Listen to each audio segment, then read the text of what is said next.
नेपाल में भारी बारिश के बीच शुक्रवार सुबह हाईवे पर लैंडस्लाइड के चलते 2 बसें त्रिशूली नदी में गिर गईं। घटनास्थल पर मौजूद अधिकारियों के मुताबिक दोनों बसों में चालकों समेत 63 लोग सवार थे। जानकारी के मुताबिक हादसे में 7 भारतीय और 1 बस चालक की मौत हुई है। 50 से ज्यादा लोग लापता। हादसा सेंट्रल नेपाल के मदन आश्रित हाईवे पर हुआ।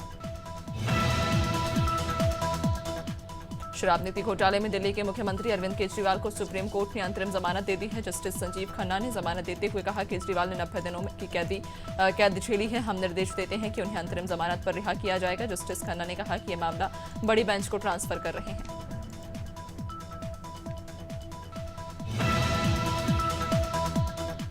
मध्य प्रदेश हाईकोर्ट के नए चीफ जस्टिस गुरमीत सिंह संथावालिया होंगे। अब सुप्रीम कोर्ट कॉलेजियम ने इसके लिए आदेश जारी कर दिए हैं। गुरमीत सिंह मध्य प्रदेश से पहले पंजाब और हरियाणा हाईकोर्ट में भी जस्टिस रह चुके हैं।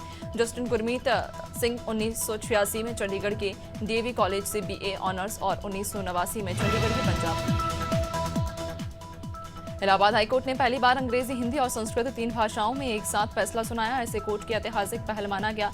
कोर्ट ने कहा कि यदि परिवार अदालत ने धारा 125 सीआरपीसी के तहत अंतरिम गुजारा भत्ता देने का आदेश दिया है तो उस पर अमल होना चाहिए। कोर्ट ने कहा, धारा 482 की अर्जी पोषणीय नहीं है। रक्षा मंत्री राजनाथ सिंह की आज सुबह अचानक तबियत बिगड़ गई, जिसके बाद उन्हें दिल्ली एम्स में भर्ती कराया गया। रक्षा मंत्री को फिलहाल डॉक्टरों की निगरानी में रखा गया है। जानकारी के मुताबिक बैक पेन की शिकायत के बाद उन्हें एम्स में भर्ती कराया गया। फिलहाल उनकी स्थिति बेहतर है।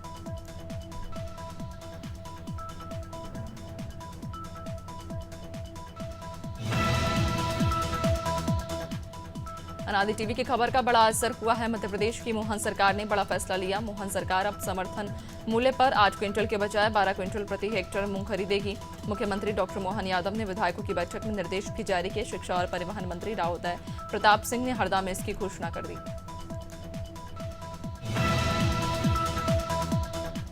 मुख्यमंत्री विष्णुदेव साय की कैबिनेट में बदलाव हुआ। मंत्री केदार कश्यप को अब नई जिम्मेदारी दी गई। इसे लेकर आधी रात एक आदेश भी जारी हुआ। केदार कश्यप को संसदीय कार्य मंत्री का प्रभार दिया गया। केदार के पास वन, जलवायु परिवर्तन, जल संसाधन, कौशल विकास, सहकारिता विभाग की जिम्मेदारी पहले से है।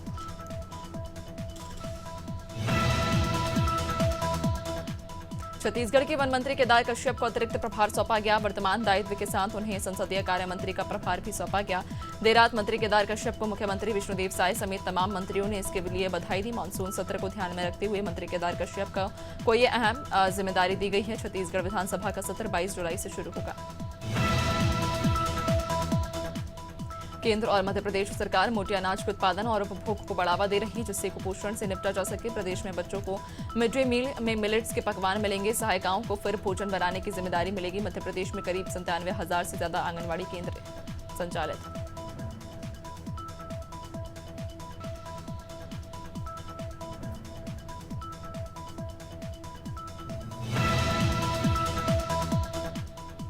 रायपुर में तात्यापारा रोड चौड़ीकरण का मुद्दा लगातार गर्माता जा रहा है। गुरुवार को महापौर एजाज डेवर और उनकी टीम ने मुख्यमंत्री विष्णुदेव साय से मुलाकात कर चौड़ीकरण का काम जल्द शुरू करने की मांग की। इसके बाद मुलाकात के बाद महापौर एजाज डेवर ने मीडिया से रूबरू होते हुए बताया कि मुख्यमंत्री ने विभाग के अधिकारियों से बात कर जल्द ही काम शुरू करने का आश्वासन दिया।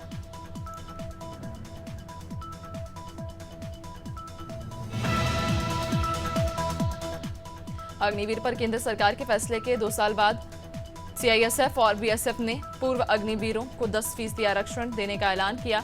इसके लिए तैयारियां शुरू कर दी गई हैं। जल्द ही नियम लागू किए जाएंगे। बीएसएफ डीजी नितिन अग्रवाल और सीआईएसएफ डीजी नीना सिंह ने ये जानकारी दी। 18 जून 2022 को गृह मंत्रालय ने इस संबंध में नोटिफिकेशन जारी किया था।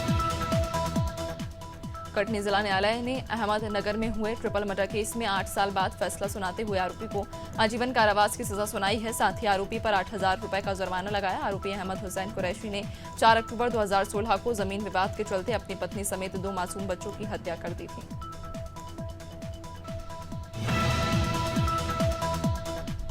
महोबा के कुलपहाड़ कोतवाली क्षेत्र में शराब के नशे में दबंगों ने 2 युवकों को लाठी डंडों से पीटकर गंभीर रूप से घायल कर दिया और दोनों युवकों को खेत में फेंककर दबंग मौके से फरार हो गए। दोनों युवकों के देर रात तक घर नहीं पहुंचने पर परिजनों ने उनकी तलाश की, जिसके बाद वो दोनों युवक खेत में पड़े मिले, जिन्हें जिला अस्पताल में भर्ती कराया गया। फिलहाल युवकों के परिजनों ने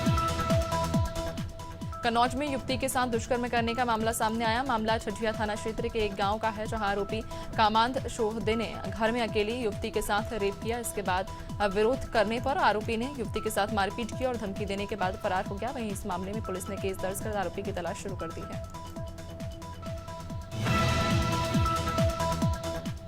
मुजफ्फरनगर के बुढ़ाना थाना क्षेत्र में पुलिस और गोकशों के बीच मुठभेड़ हो गई। पुलिस की जवाबी फायरिंग में 3 गोकश भी घायल हो गए हैं। मुठभेड़ में हेड कांस्टेबल नीरज त्यागी घायल हो गया। इस मुठभेड़ के दौरान 5 गोकशों को पुलिस ने गिरफ्तार कर लिया। वहीं 2 फरार गोकशों ने कॉम्बिंग में सरेंडर किया है। गोकशों से पुलिस ने कार, तमंचे समेत कई सामान बरामद किए। लक्सर के बहादुरपुर खादर में चर्चित अशोक सैनी हत्याकांड में फरार 4 में से 3 आरोपियों को पुलिस ने गिरफ्तार कर लिया। आरोपियों के पास से मृतक से लूटी गई लाइसेंसी पिस्टल समेत कई सामान बरामद किए हैं। एसपी देहात स्वप्नन किशोर ने बताया कि इस हत्याकांड में 2 मुख्य आरोपियों को पहले ही गिरफ्तार किया जा चुका है। यूपी के अमरोहा में एक युवक को तालिबानी सजा दी गई है, जिसका वीडियो सोशल मीडिया पर वायरल हुआ। मामला नौगांव सादात थाना क्षेत्र का है। बताया जा रहा है कि युवक को उसकी प्रेमिका के परिजन ने मुंह काला करके गले में चप्पलों की माला डालकर गांव में घुमाया और आधा सर गंजा करके उसको तालिबानी सजा दी। सूचना के बाद पुलिस ने 4 आरोपियों को गिरफ्तार कर लिया। इंदौर में ऑटो चालक की बेरहमी से पिटाई करने वाले आरोपी को पुलिस ने गिरफ्तार कर लिया है। दरअसल विजयनगर थाना क्षेत्र में आरोपी इरफान ने 2 युवतियों के साथ मिलकर ऑटो चालक के साथ मारपीट की थी। घटना का वीडियो सोशल मीडिया पर सामने आने के बाद पुलिस लगातार आरोपियों की तलाश कर रही थी। पुलिस जांच में पता चला कि आरोपी इरफान आदतन अपराधी है।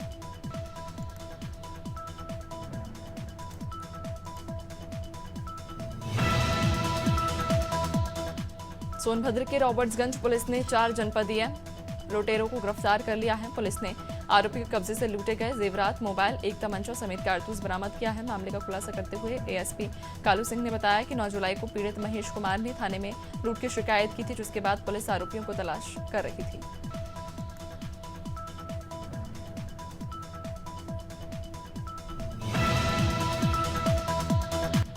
नौगांव में व्यापारियों से दिन दहाड़े 1.5 लाख रुपए की लूट हुई। दरअसल गल्ला व्यापारी भवानी दीन साहू घर से दुकान जा रहा था।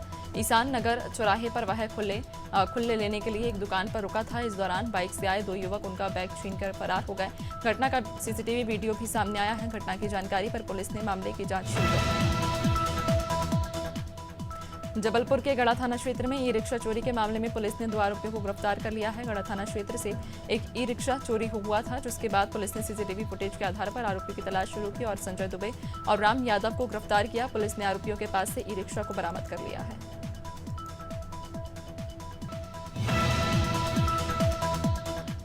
हरदोई में पावर कॉर्पोरेशन की विजिलेंस टीम ने बिजली चोरी पर बड़ी कार्रवाई की। पावर कॉर्पोरेशन में श्याम इंडस्ट्रीज को 5,21,67,000 रुपए के जुर्माने का नोटिस भेजा और 20 जुलाई तक इस पर स्पष्टीकरण देने की बात कही। बता दें कि 6 जुलाई को श्याम इंडस्ट्रीज पर छापेमार कार्रवाई की गई थी। इस दौरान बिजली मीटर पर चिप लगाकर रिमोट से बिजली चोरी करने की बात सामने आई। रायगढ़ में देर रात मालगाड़ी के 2 बोगी पटरी से उतर गए। बिलासपुर रेल मार्ग के किरोड़ीमल नगर रेलवे स्टेशन के पास ये घटना हुई। आरपीएफ थाना प्रभारी ने बताया कि किरोड़ीमल नगर रेलवे स्टेशन के पास मालगाड़ी के 2 डिब्बे पटरी से उतरे थे। उन्हें सुबह करीब 4:15 बजे उठा लिया गया। उनका कहना है कि कुल कितनी ट्रेनें उस दौरान प्रभावित हुई होंगी। ग्वालियर में पुरानी छावनी इलाके में भीषण हादसा हो गया, जहां एक तेज रफ्तार ट्रक ने ऑटो को टक्कर मार दी। टक्कर इतनी जोरदार थी कि ऑटो में सवार एक ही परिवार के 4 लोगों की मौत हो गई, जबकि एक घायल हो गया। हादसे की सूचना मिलते ही पुलिस मौके पर पहुंची और शवों को पोस्टमार्टम के लिए भेजा गया। साथ ही घायलों को इलाज के लिए अस्पताल में भर्ती कराया गया। बारिश के मौसम के दौरान ग्वालियर में सर्पदंश के मामलों में तेजी से बढ़ोतरी हो रही है। शहर के एयरफोर्स स्टेशन में सांप के काटने से बच्चे की मौत हो गई है। बता दें कि एयरफोर्स स्टेशन में पदस्थ आनंद चौबे कैंपस के सरकारी क्वार्टर में रहते हैं। उनका बेटा रोहन रात के समय वॉशरूम में गया था। इस दौरान जहरीले सांप ने उसे काट लिया। फिलहाल पुलिस ने शव को पोस्टमार्टम के लिए भेज दिया। गाजीपुर के चोटनिया क्षेत्र के कस्बा कोयरी गांव में परिजन ने युवक की पीट कर हत्या का आरोप लगाया। परिजन का कहना है कि युवक मानसिक रूप से विक्षिप्त था। घर के बगल में ही लोगों ने चोरी का इल्जाम लगाते हुए घर में बंद कर लाठी और फावड़े से पीट कर हत्या कर दी। सूचना मिलते ही पुलिस मौके पर पहुंची और शव को पोस्टमार्टम के लिए भेज दिया। फिलहाल जांच में जुटी है। कोरबा में भारी बारिश में भीगते हुए एनएसयूआई ने नीट परीक्षा धांधली के विरोध में मसाल रैली निकाली। मसाल रैली पाम माल से टीपी नगर चौक तक निकाली गई। एनएसयूआई का कहना है कि नीट एग्जाम में धांधली हुई है। लाखों छात्र छात्राओं के भविष्य के साथ खिलवाड़ किया जा रहा। उन्होंने नीट का एग्जाम रिकंडक्ट कराने की मांग की। बेमेतरा में पुलिस अधीक्षक रामकृष्ण साहू ने नए कानूनों के संबंध में मीडिया प्रतिनिधियों के साथ बैठक की और एसपी ने नवीन कानूनों के संबंध में मीडिया को जानकारी दी। मीडिया से पुलिस अधीक्षक ने नए कानून को लेकर लोगों में जागरूकता लाने की अपील की।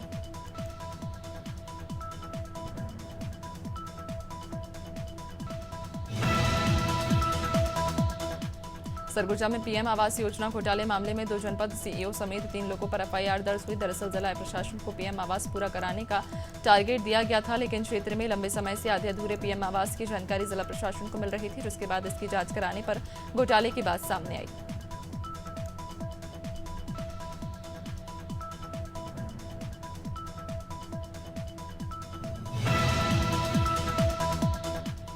भोपाल के करौंद मंडी में लहसुन के भाव में किसानों को जबरदस्त फायदा हो रहा। दरअसल किसानों के लिए प्रशासन लहसुन को डायरेक्ट मंडी में बेच रहा है, जिसकी वजह से किसानों को कमीशन भी नहीं देना पड़ रहा। मंडी में अच्छी क्वालिटी के लहसुन 8,000 से 26,000 क्विंटल थोक में बिक रही है।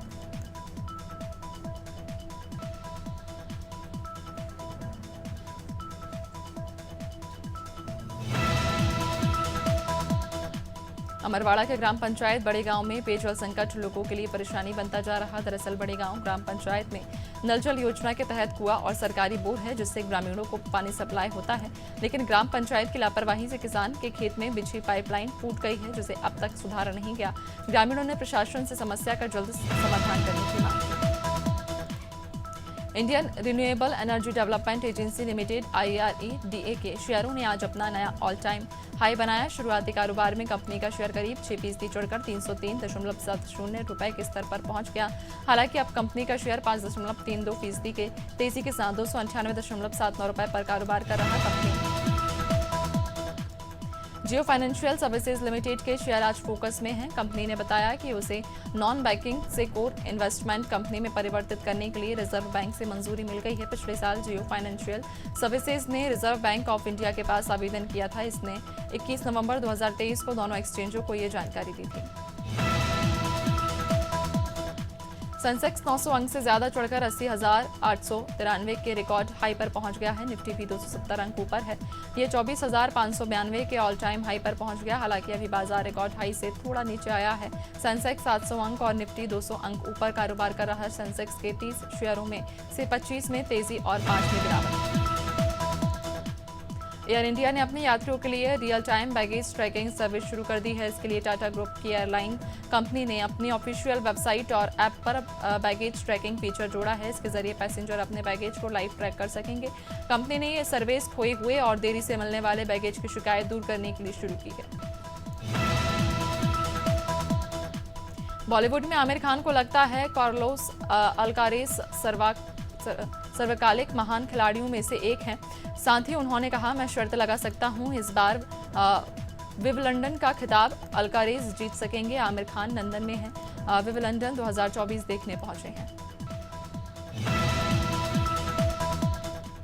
इंग्लैंड और वेस्टइंडीज के बीच पहले टेस्ट मैच के दूसरे दिन इंग्लैंड ने वेस्टइंडीज पर 250 रन से आगे बढ़त बनाई। दूसरी पारी खेलने उतरी वेस्टइंडीज ने 6 विकेट खोकर 79 रन बना लिए। अभी वो इंग्लैंड से 171 रन पीछे है। इंग्लैंड ने अपने कल के स्कोर 179 रन से आगे खेलना शुरू किया और उनकी पूरी पारी 371 रन पर ऑल आउट हो गई। जैस्मीन पाओलिनी विंबलडन के फाइनल में पहुंचने वाली पहली इतालवी खिलाड़ी बन गई हैं। उन्होंने विमेंस सिंगल्स के खेले गए पहले सेमीफाइनल में डोना वेकिच को हराया। ये मुकाबला 2 घंटे 51 मिनट तक चला, जो विंबलडन में विमेंस सिंगल्स का सबसे देर तक चलने वाला मैच भी है।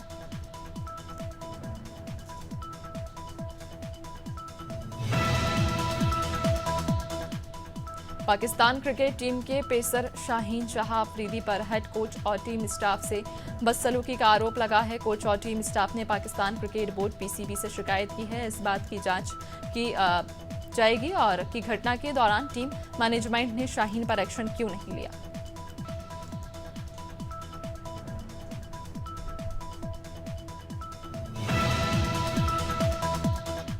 भारत का श्रीलंका दौरा 26 जुलाई से शुरू हो रहा। श्रीलंकाई क्रिकेट बोर्ड ने 3 वनडे और 3 टी20 मैचों की सीरीज का शेड्यूल जारी किया है। शेड्यूल के अनुसार टी20 सीरीज का पहला मुकाबला पल्लेकेले में 26 जुलाई को शाम 7 बजे से खेला जाएगा। वनडे सीरीज की शुरुआत 1 अगस्त से कोलंबो में होगी। फिलहाल इस दौरे के लिए दोनों अनंत अंबानी आज राधिका मर्चेंट के साथ शादी के बंधन में बंधेंगे। 3 दिन तक चलने वाली शादी के सभी फंक्शंस मुंबई में केजीओ वर्ल्ड सेंटर में होंगे। मिलने की रस्म के बाद रात 8 बजे वरमाला होगी। शादी में देश विदेश से कई वीवीआईपी मेहमान शामिल होंगे। बता दें 13 जुलाई को शुभ आशीर्वाद वाले फंक्शन में पीएम नरेंद्र मोदी, कृषि मंत्री शिवराज सिंह, एक्ट्रेस दिव्यांका त्रिपाठी और उनके पति विवेक दाहिया का पासपोर्ट के साथ 10 लाख का सामान भी चोरी हो गया है। बता दें कपल अपनी शादी की 8वीं सालगिरह मनाने के लिए यूरोप गए थे। विवेक दाहिया ने सोशल मीडिया में एक वीडियो शेयर कर इस घटना की जानकारी दी। विवेक ने कहा, होटल के लोगों को पता था हमारी कार में सामान है, इसके बावजूद हमारे सभी दस्तावेज, पैसे, पासपोर्ट। मनी लॉन्ड्रिंग मामले में जेल में बंद सुकेश चंद्रशेखर लगातार जैकलीन फर्नांडीज को लव लेटर भेज रहा है। 11 अगस्त को जैकलीन का बर्थडे है। सुकेश ने जन्मदिन के खास मौके पर 100 लोगों को आईफोन 15 प्रो देने का ऐलान किया। सुकेश ने खत में लिखा कि बेबी गर्ल, मैं बहुत एक्साइटेड हूं, तुम्हारे बर्थडे के कुछ दिन बचे हैं, मैं इसका इंतजार नहीं कर सकता। एक्ट्रेस कृति सनन ने अलीबाग में द हाउस ऑफ अभिनंदन लोढ़ा में एक प्रीमियम प्लॉट खरीदा है। इसी के साथ वह अमिताभ बच्चन की पड़ोसी बन गई हैं। 2000 स्क्वायर फीट के इस प्लॉट के लिए एक्ट्रेस ने तकरीबन 2.25 करोड़ रुपए चुकाए। अपने पहले निवेश के बारे में कृति सनन ने कहा कि अपनी खुद की जमीन खरीदना मेरे लिए बहुत अधिक मायने रखता है।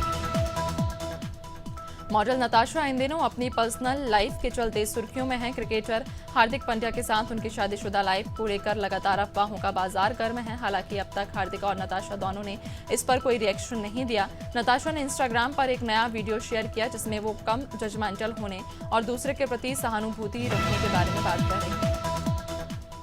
बिहार में कल से मानसून फिर सक्रिय हो गया है। इससे पटना, गोपालगंज, भोजपुर समेत कई जिलों में झमाझम बारिश हुई। आकाशीय बिजली गिरने से 26 लोगों की मौत हो गई। वहीं भोजपुर में आकाशीय बिजली की चपेट में आने से 18 छात्राएं घायल हो गईं।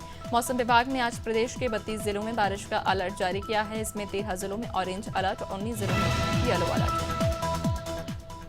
छत्तीसगढ़ के 5 जिलों के लिए मौसम विभाग ने चेतावनी जारी की है। शाम से रात तक गरज चमक के साथ तेज बारिश हो सकती है।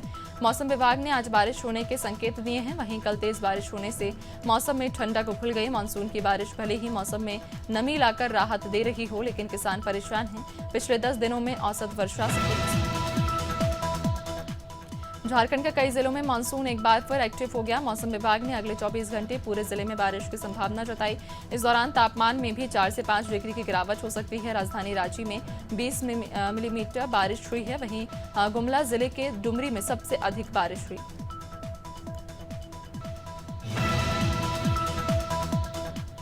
देश भर के कई राज्यों में बारिश का दौर जारी है, लेकिन मध्य प्रदेश के कुछ हिस्सों में मौसम में बदलाव देखने को मिला है। प्रदेश में बारिश का स्ट्रॉन्ग सिस्टम एक्टिव नहीं होने से कई जिलों में तापमान में बढ़ोतरी देखने को मिली है, जिसमें भोपाल, इंदौर और उज्जैन जैसे शहर भी शामिल हैं, जहां पारा 33 डिग्री तक दर्ज किया गया, जिससे लोग उमस भरी गर्मी से परेशान हैं।